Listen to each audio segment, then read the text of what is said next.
When I speak to digital marketers about keyword research, the most common reason for it not being maintained as a monthly task is its sheer weight of overwhelming data. When introducing keyword research to a person, they initially fall in love with it and then get very excited by the opportunities they see hidden within this data. However, when I talk to them 2 months later, they immediately show their frustration with it because in most cases, it's the problem of how to eat an elephant. This is usually because they just don't have a framework to work from. We call this keyword framework content pillars. The first rule of creating content pillars is knowing the product or services that a business sells. These products or services create the themes to help define each pillar. It's the starting point of your research. I'm going to use 2 types of companies to illustrate how we can apply this thinking: a small architectural firm and a large fashion retailer. Let's start with the small architectural firm. So with my limited knowledge of architecture, I've broken down their services into the following: residential architectural services, industrial architectural services, office block architectural services, hotel and leisure architectural services. So straight off the bat, there you have 4 example content pillars which can be converted into separate landing pages. Note that I said separate. They mustn't exist on one singular page. This is a common problem amongst small businesses. The next step is to expand on these topics using your keyword research skills and data that Google throws at you. Each main theme, residential, industrial, office blocks, and hotel and leisure, become your main content pillars. So just like the real pillar holds up a building, so do these pillars form the structure of the website. These I like to call the money pages because they have a direct impact on business. The more leads the business can get from these web pages, the higher the likelihood for the business to make sales from these leads. However, these web pages cannot stand in isolation, and this is where things can come horribly wrong. So they need to be supported by more content, more web pages. Generally speaking, this comes in the form of blog or article content, but they can also come from static pages like the homepage, additional features, benefit type pages, or even embedded slide decks or videos. The nice thing about blog posts, resource hubs, and online docs is that they have dynamic capabilities and can be quickly updated and changed to fit current requirements. All of these supporting pieces of content need internal links back to their associated content pillar. Now please, this is super important to note. Don't go and create hundreds of links from these web pages to other pages. That's just gaming the system and you'll confuse the hell out of the user. Generally, I stick to no more than 3 outgoing links per page, but this is just a rule of thumb. It also depends on the length of the content.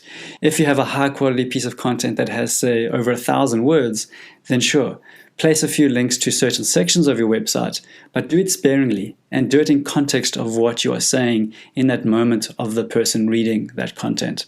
So for example, if you're talking about residential decor ideas, don't go and link to the industrial page. There's no relationship between the two, and you will only frustrate the user's experience. Let's go back to the 4 web pages that I spoke about earlier and how they influence the related supporting content. The idea here is that you develop content that supports these main content pillars. So let's start by breaking down a content pillar further into more detail. I first start by Googling the keywords that make up the service or product for the business. If you scroll down on the search results page, you should see a set of suggested searches given to you by Google. From this, you can get a good idea of what related topics people are searching for. Depending on the search volume and data collected, Google generally suggests a few nuggets which you can use to formulate your own content calendar. You might also come across a few questions that appear in your search results. These questions are also gathered by Google's very intelligent algorithm. So generally speaking, users who are asking questions are getting closer to the final stage of their buying cycle. So it's important to be able to provide these answers to the users at the right time. So when they're ready to purchase, your brand is top of mind. We call this tactical content. We will unpack the buyer journey in the coming weeks. Right now, it's good to understand the slightly bigger picture to content and that it's used as a strategy to move the user down the buying funnel. The next tool we use is the Keyword Planner, used within Google AdWords platform. I won't go into the detail as to how to use this platform. We'll provide additional reading and video resources at the end of this module so you can do your own research in your own time. The big reason for using Google's Keyword Planner is to identify where the opportunities lie by understanding the search volume for each keyword or phrase. What you will start to see is that single keywords, which are called short tail keywords, generally have high search volume, and the keywords with, say, 4+ words in them generally have a lower search volume. This does not mean, though, you must go after the high search volume keywords. It actually means the polar opposite, because the more search volume there is, the more competition there is, and becomes harder to rank for that keyword. And more competition means a lot more time and more budget is required to rank for that keyword. So generally speaking, especially in the beginning stages of a campaign and for small businesses, you want to be going after the very niche, low competition keywords to get initial traction. Remember that word, traction, from those penny drop moments? So using the traction model for SEO, you'd want to build on keywords that will generate traffic and leads as soon as possible. So does that make sense? Drop us a message if you have any questions on that. Once you have identified your list of keywords and put them into context by adding them to your respective content pillars, you need to go ahead and add them to a spreadsheet. Google's Keyword Planner has a nice export functionality to manage this process. So please go ahead and try Google's Keyword Planner and Google Suggest for yourself, as you'll be quizzed on it later. In my example spreadsheet, note how I have created a priority column and a content type column. This is to ensure structure and focus for each keyword. From experience, if you don't implement this type of structure in your Excel spreadsheet, it will soon become overwhelming and it won't get the attention it deserves. The quote by Benjamin Franklin rings true here.